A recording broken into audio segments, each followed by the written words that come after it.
Hello, sixth graders. Hope you all are well and doing well in your studies. This is the third part of this chapter, History, Chapter 9, Life in Villages and Town. So, today we are going to start a new topic, Increase in Trade. So, let's start. What do you mean by the trade? Anyone? Trade means vyapar. In Hindi, trade means vyapar.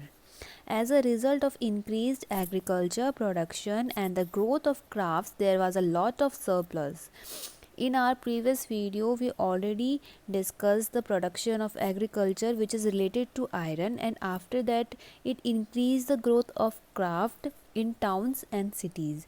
So जब आपका agriculture production इतना ज़्यादा हुआ, उससे related क्या हुआ, आपके craft भी बढ़े. एक तरीके से क्या, इनडायरेक्टली एंड डायरेक्टली किसने किसको हिट किया, क्राफ्ट को भी इंक्रीज कराया. So there was a lot of surplus about the craft भी बहुत ज़्यादा मात्रा में. सरप्लस मीन्स होता है कि in abundant way. Villages supplied these goods to towns. These goods were either used by the townsman और they were sent to other religions. Then villagers, जो विलेज में रहते हैं, विलेजेस ने क्या करा, सप्लाइड करना स्टार्ट करा इन गुड्स को, किसमें, टाउन्स में. क्योंकि नॉर्मली जो टाउन्स होते थे, टाउन्स में कौन रहता था, वहाँ पे आपके किंग प्लस जो रिच पीपल होते थे. Mostly king and rich people use to live in the towns. That's why villagers send their goods in towns. These goods were either use by townsman. इसको या तो कौन यूज़ करता था, टाउन्समैन जो टाउन में रहते थे, और they were send to other regions, या फिर इनको दूसरे रीजन्स, दूसरे क्षेत्रों में भेज दिया जाता था. This led to trade. And इसने किसको स्टार्ट करा, ट्रेड को स्टार्ट किया. इट मीन्स क्या, कैसे स्टार्ट हुआ, जब उनके पास जो विलेजर्स थे, जब उनके पास बहुत ज़्यादा मात्रा में, in a lot of way surplus, they had a so much craft and production. So they normally use to send this goods in a town, and they were used by the either townsman और the other regions people. इसको हमने किसका नाम दिया, trade का दिया. Merchants and traders. Now merchants and traders participated in both internal and external trade.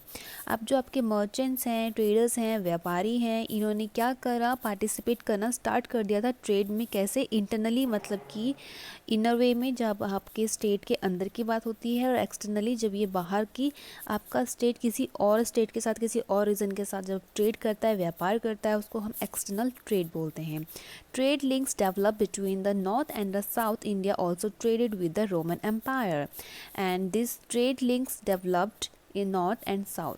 कहाँ पे आपका, ये आप देखोगे तो आपका नीचे साउथ में, ये मेरा थोड़ा ज़्यादा अच्छा नहीं बना है बट फिर भी नीचे साउथ की बात हो रही है यहाँ पे, ठीक है. साउथ में हमने बात करी, और नॉर्थ, यहाँ ऊपर नॉर्थ और यहाँ साउथ, दोनों जगह ही क्या हुआ था, आपका रोमन एम्पायर के साथ फर्स्ट हमने ट्रेड करना स्टार्ट किया था. रोमन एम्पायर, कौन सा empire, Roman empire was the first. Okay, Roman Empire was the first empire with whom India had the trade. And इसके एविडेंस आपको कैसे मिलते हैं, हम आगे जाके पढ़ेंगे. The greater use of money gave a boost to trade.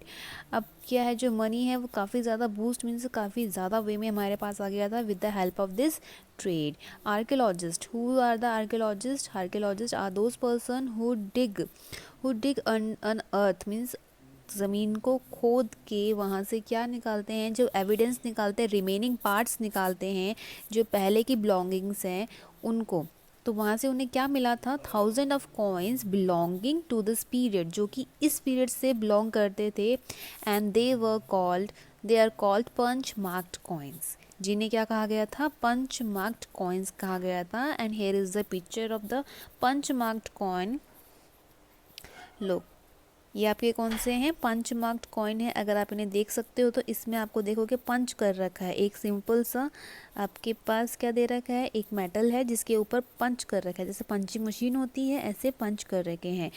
So they were called the punch marked coin.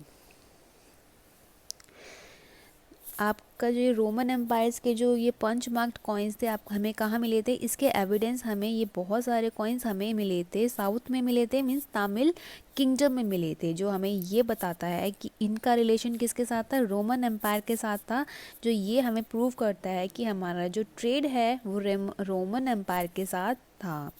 So find out why they are so called. We are already find it कि हम इसे क्यों बोलते हैं। How was the trade carried out before the invention of money? Invention of money.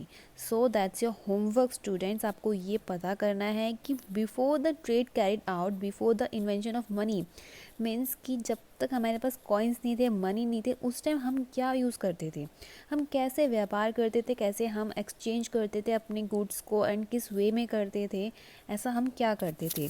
So that's your homework. आप इसे find करोगे।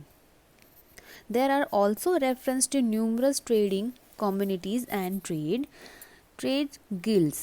Now what about the guilds? अब बहुत सारे ऐसे क्या थे मतलब न्यूमरस ट्रेडिंग कम्युनिटीज़ थी, मतलब उनके ग्रुप थे और ट्रेड थे जिनको हम गिल्ड कहते थे। Craftsman also formed guild, these were all called श्रेणीज। First of all, Shrenis and the guilds are development of trade organization in the Asian period. Guild और श्रेणीज आपके क्या होते थे, ये ग्रुप होते थे, ग्रुप ऑफ पीपल, जैसे कि आपके क्राफ्ट पर्सन हो गए, आपके मर्चेंट्स हो गए, इन सब के ग्रुप को हम गिल्ड या फिर श्रेणीज बोलते थे। ओके, इनका मेन काम क्या होता था, they were separated guild for different crafts. अब उन्होंने क्या किया था, डिफरेंट जो गिल्ड थे उनका ग्रुप बना के अलग अलग कर रखा था, जो क्या करते थे, डिफरेंट क्राफ्ट करते थे, डिफरेंट काम करते थे। They gave training to the craft person. Normally क्या करेंगे, training to the craft person, bought raw material, raw means कच्चा माल। They bring the raw material from different places and gave it to the craftsman, distributed the finished product, acted as banks and gave grants to the built temples and monasteries. So basically these communities were worked different types of work. Like क्या कर सकते थे, वो training देते थे craft person को, वो आपका रॉ मटेरियल क्या करते थे, लेके आते थे, किसके लिए, ताकि वो क्राफ्ट पर्सन को दे सके और वो अपना फाइनल प्रोडक्ट को दिखा सके, हमें फाइनल प्रोडक्ट वो अपने मार्केट में सेव कर सके। एक्टेड एज बैंक की तरह एक्ट करते थे कि हमें लोन देना है या फिर किसी से हमें पैसे लेने हैं, तो वो ये भी काम करते थे।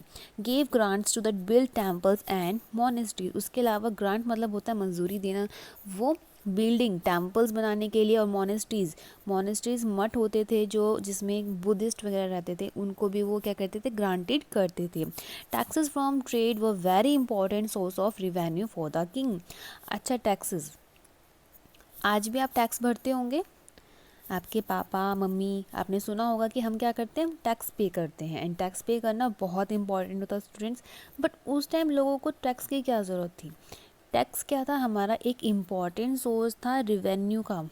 बहुत इम्पॉर्टेंट है कि क्या था हमारा टैक्स, हमारा एक सोर्स था रिवेन्यू का, किसके लिए, किंग के लिए, जिससे वो क्या करता था, अपनी इनकम करता था, अपनी इनकम को ग्रो करता था। मेनली ये टैक्स क्या होते हैं, हम यूज़ करते हैं, जो किंग है वो यूज़ करता है लोगों के वेलफेयर के लिए। They were usually used for the people. Now the next topic, how did people live. अब लोग कैसे रहते थे। फर्स्ट, आपके विलेज में कौन रहता है, लोग रहते हैं, बट कैसे रहते हैं। We have very little information about the life of the people. Okay, let's take a example here. आपको जैसे कि आपके फैमिली मेम्बर से आपका कोई भी मेंबर बाहर गया घूमने के लिए, सपोज आउट ऑफ स्टेशन गया वो घूमने के लिए, then after some time when they come और he came back to the home, आप उससे बहुत सारे क्वेश्चंस करते हो कि आपने वहाँ क्या देखा, आपने कैसे रहे, आपने क्या क्या किया, क्या क्या नई चीज़ें डिस्कवर करी, क्या एक्सप्लोर किया। We have so many questions. So हमें वहाँ के बारे में उन्होंने जो बताते हैं, जो आपके फैमिली मेम्बर्स हैं, वो हमें क्या बताते हैं, एक स्टोरी की तरह क्रिएट करके बताते हैं कि मैं वहाँ गया, मैंने वहाँ पे मॉन्यूमेंट्स देखे, मैंने वहाँ की वेजिटेशंस देखे, ये सब चीज़ें, कल्चर देखा, तो ये हमें वहाँ के उनके बारे में बताते हैं। ऐसे ही अब हमें किसके कैसे पता चला, the main source of information are stories from books. हमें उन लोगों के बारे में, पीपल जो विलेजेस में रहते थे, टाउन्स में रहते थे, उनके बारे में किसने बताया? हमें बताया स्टोरीज से, जो हमें बुक से मिली है, accounts of sellers and travellers. Who were the who were the sellers and travellers. अब बहुत सारे ऐसे थे ट्रैवलर्स जो एक जगह से दूसरी जगह, जैसे चाइनीज़ ट्रैवलर्स हो गए आपके, या आपके वहाँ से दूसरी कंट्रीज़ में इंडिया आते थे। क्यों आते थे? ताकि वो यहाँ पे लोगों को देख सकें, जो हमारा ट्रेड हो रहा है उस पर अपना ध्यान दे सके। हम ट्रेडिंग के लिए आते थे, मर्चेंट्स के लिए आते थे, सेलर्स आते थे, तो यात्रा करते थे। वो आते तो थे, देन क्या करते थे? Who visited different places, sculptures. Sculptures क्या होता है? आपकी मूर्तियाँ होता है। स्कल्पचर्स मतलब मूर्तियाँ। वो यहाँ आते, वो इन सब को देखते और जाने के बाद क्या करते थे? वो उस पर अपनी बुक्स, स्टोरीज़ या फिर जो भी आप बुक्स वगैरह लिखते थे, हमारे बारे में लिखते थे। उन बुक से हमें स्टोरीज़ मिली है, इन्फॉर्मेशन हमने गैदर किया है किसके बारे में? लोगों के बारे में, ये एशियन टाइम में लोग कैसे रहते थे। That show scenes from the daily life of the people and usually the sculpture are used to see the daily life of the people. Sculptures मतलब मूर्तियाँ, जो हमें वैसे ही मूर्तियाँ बनाएंगे जैसे उस टाइम के लोग रहा करते थे, तो हमें वो दिखाता है कि कैसे वहाँ के लोग थे। एंड फ्यू आर्कियोलॉजिकल एविडेंस, और कुछ आर्कियोलॉजिकल एविडेंसेस हमें वहाँ की किसके बारे में बताती हैं? वहाँ की हमें इंफॉर्मेशन देती हैं। So these are our main source of information. कौन कौन से हैं? First, stories from the books, account of sellers and travellers, different places में जैसे sculptures, and the archaeological evidence. अब क्या होता है? इसका मेन एग्जाम्पल आपके पास है स्टोरीज। जातक। जातक क्या था? जातक आपकी स्टोरीज थी। जैसे जो पहले होते थे, जैसे हम स्टोरी सुनते हैं अपने किससे? हम अपने ग्रैंड पेरेंट्स से, पेरेंट्स से हम स्टोरी सुनते हैं उनके टाइम के बारे में। तो वो जो हमें स्टोरी सुनते हैं, उन स्टोरीज़ को किसने, उन स्टोरीज़ को आपकी जो वो थे मॉन्क थे, मतलब बुद्धिस्ट मॉन्क थे, उन्होंने सुना और उसको सुनने के बाद उन्होंने एक बुक में क्या करा? बुक में आपके उन्हें लिख दिया। ठीक है, लिख दिया। अब वो जो बुक है, उस बुक के अंदर सारी स्टोरीज़ हैं जो रिलेट करती है आपकी किस टाइम की? एशियन टाइम के लोगों के बारे में। तो वो हमें इंफॉर्मेशन देती है किसके बारे में? पीपल्स के बारे में हमें इंफॉर्मेशन देती है। So these are our main sources of information of the people who lived in the Asian time. Second, urbanization, town and cities. Now what do you mean by the second urbanization? That when we already have the urbanization, इसमें क्या हुआ था? पहले जो हमने पढ़ा urbanisation, तो हमने स्टार्ट किया था, हमने आपको क्या करा था? हम धीरे धीरे अर्बनाइज्ड हो रहे थे, हम विलेजेस को क्या कर रहे थे? अपग्रेड कर रहे थे। But this time second urbanization means the second urbanization is a long term socio economic transition in the lives of the people living in the India country during the 26th century BCE to 6th century BCE। जिसकी बात करिए हमने 20th century BCE to 6th century BCE। When people trade, okay, when people trade, they trade not just for goods but also others ideas and religious art and technology। जब हम किसी से trade करते हैं, जब हम किसी से व्यापार करते हैं, तो सिर्फ हम क्या करते हैं? व्यापार ही नहीं करते हैं, हम क्या करते हैं? अपने रिलीजियस को, हम अपने आइडियाज़ को भी एक्सचेंज करते हैं, हम अपने टेक्नोलॉजी को भी एक्सचेंज करते हैं एक दूसरे के साथ। Okay, technology development means, technology development means used of iron and like better plow machine। Technology में क्या करा था हमने? कैसे यूज़ ऑफ आयरन में एक्स लेकर आए थे, एक्स हमने यूज़ किया, तो उसके बाद हमने क्या किया? प्लो मशीन हमने यूज़ करी, प्लो मशीनरी हमने यूज़ करी फॉर बेटर डीप प्लॉगिंग, प्लोशेयर्स जो होते हैं हमारे।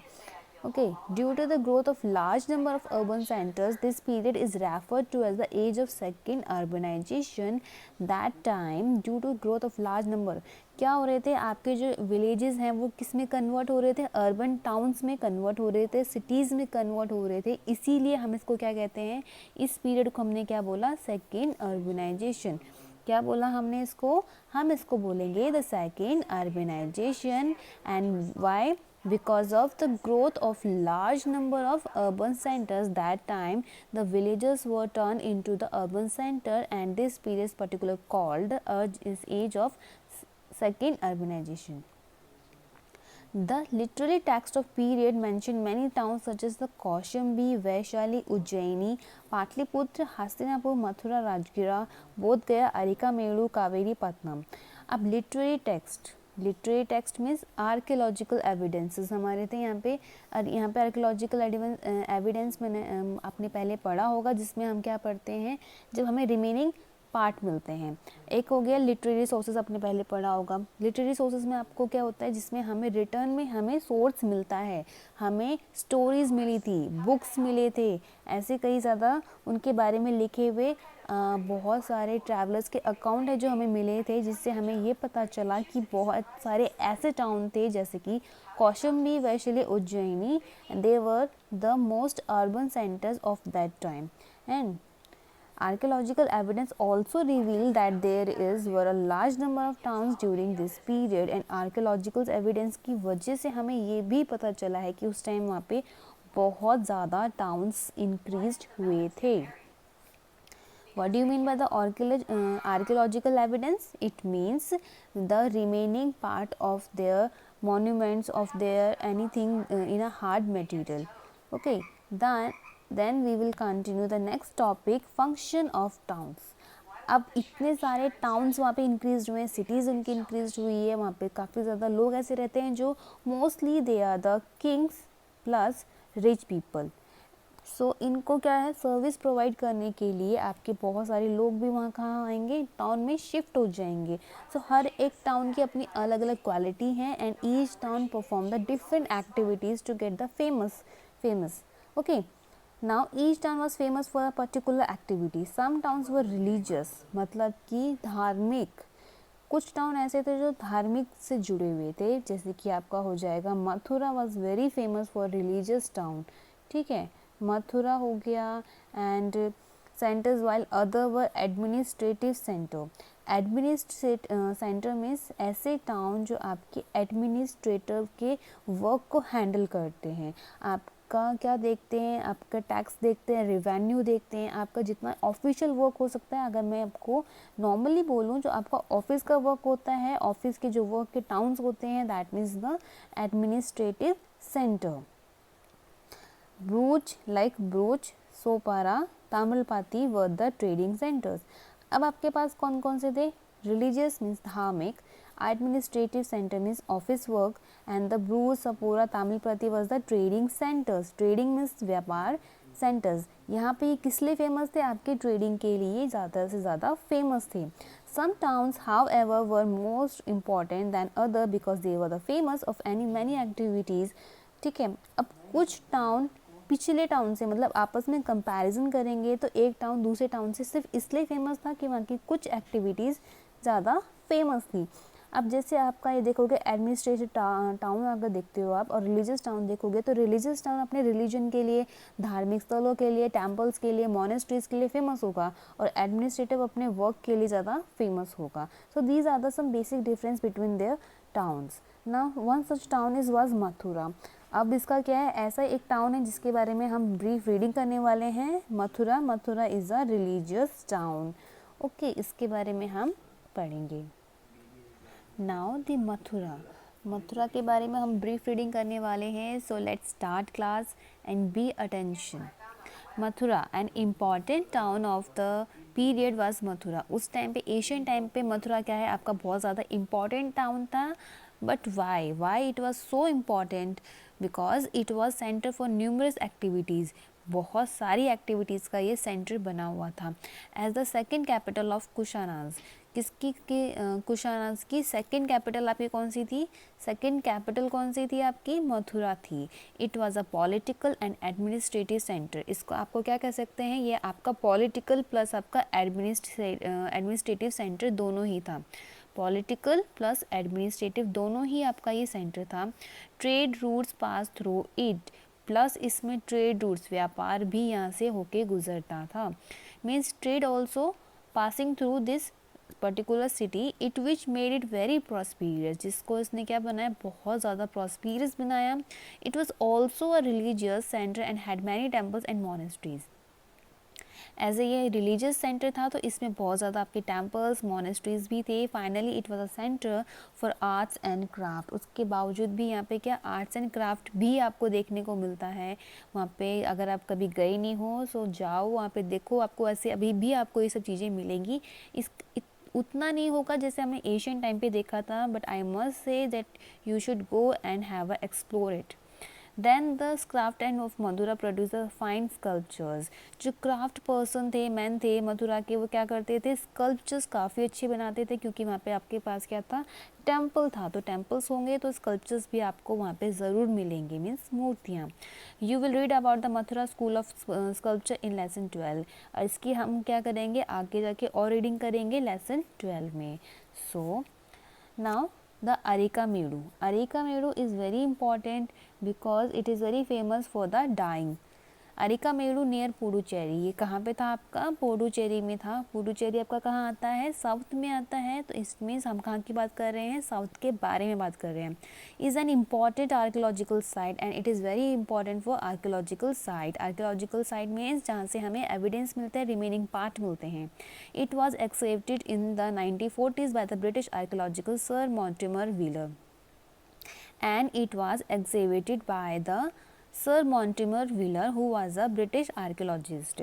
जो ब्रिटिश आर्कियोलॉजिस्ट है सर मॉन्टिमर व्हीलर, उनके द्वारा क्या हुआ था, बाय हिम वहाँ पे खुदाई की गई थी। ठीक है। Arikamedu was a coastal trading centre and a major part it was an important bead making centre.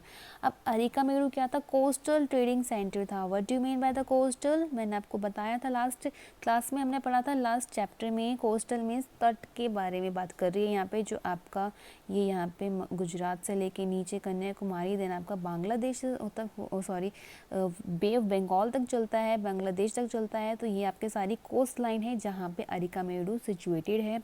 ठीक है। आपका मेजर पोर्ट है।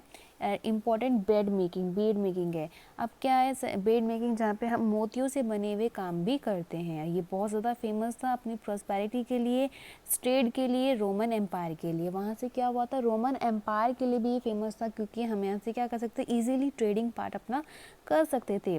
जैसे कि textile beads, semi precious stones and glass shells, bangles were the major exports from the port. क्या क्या जाता था वहाँ से, वहाँ पे textile, semi precious stones, glass shell, ये सब वहाँ से एक्सपोर्ट किए जाते थे दूसरी जगह। The important include wine and olive oil. उसके अलावा और क्या इम्पोर्टेंट था वहाँ पे, wine and olive oil. Olive oil आपने सुना होगा, जैतून का तेल। Some scholar feel that Arikamedu was a Roman trading centre in India. और कुछ जो स्कॉलर्स हैं वो ये मानते हैं कि जो अरिकामेडू है वो क्या था, एक रोमन ट्रेडिंग सेंटर था जो दिल्ली में था, सॉरी इंडिया में था। मतलब कि रोमन का एक ऐसा सेंटर जो इंडिया में सिचुएटेड था। Traders from Rome came and stayed here. जो आपके रोम के ट्रेडर्स थे वो आते थे और यहाँ रहते थे। ठीक है। Roman potteries, jars and vases and gold coins have been found here. जिससे हमें कैसे पता चलता है, ये हमारे पास एक एविडेंस है, क्योंकि वहाँ पे क्या पाए गए हैं, जार, वासेस हमें कहाँ पाए गए हैं, आपके अरिकामेडू साइट में पाए गए थे। जो ये पता करता है that they had a strong bond with the Roman empires. Ruins of the brick building have also found it. It may be in a warehouse where goods coming and from Rome and other places were stored. कुछ buildings ऐसी है जो रूइन मतलब spoiled हो चुकी हैं, जहाँ पे आपको हम ये कह सकते हैं कि यहाँ पे वेयर हाउसेस थे for the storage, as a storage for the Rome and the other places there were storage. So that's all your chapter. I hope you will understand this. If you have any query related to this chapter, so please let me know and I will ask some question related to this video. So please watch the video very carefully. Okay students.